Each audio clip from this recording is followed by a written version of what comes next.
Now, I don't want to give any spoilers away of the movie, but I will say that it doesn't go into detail as to what a church can do. It's kind of the infant stages of just a church becoming aware we've got to do something. Once that happens, what's the plan? Because as a pastor, the movie's going to come and go. What's the plan? How this is what's burned in my heart. How can we take this stirring up the heart to think, wow, we've got to do something to move that body into a place where we can do something effective and meaningful and not obnoxious to the culture. Yes. So the mission behind the movie is more important than the movie itself. I so concur with you about that.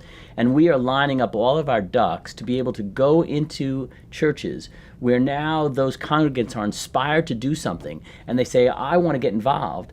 And we're going to give these churches a very clear and concise plan on how they can start a pro-life ministry.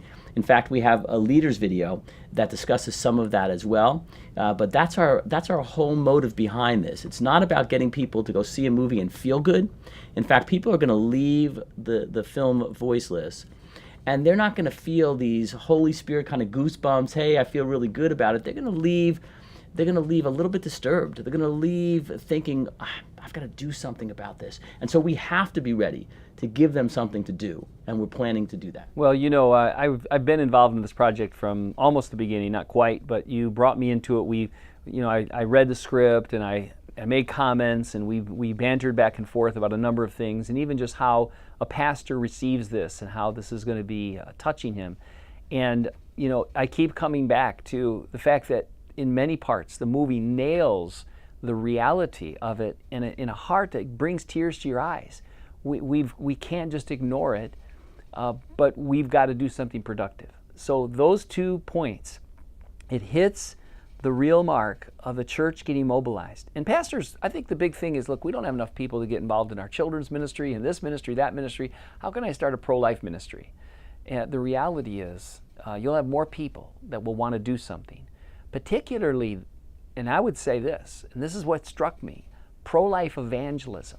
Think of that term. I don't think anyone really comprehend what that means, because most of the people think, oh, that'll keep people away. The reality is this sin, 60 million babies represents 60 million women that have had abortions, representing another 60 million men who have been complicit, not representing perhaps quite a few friends and family around. We could have up to 200 million people in this nation alone that in some way abortion has affected their life and it's impacted them, and the guilt that might be there staining their hearts.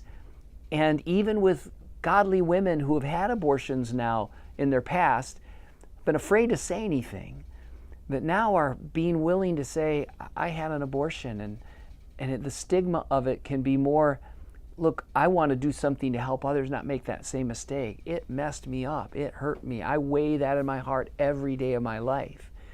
And we want to help rescue, much like Joseph's brothers did, or Joseph did with his brothers. Help them come to grips with their dirty little secret, to rescue them, that they could then be impacting the nation.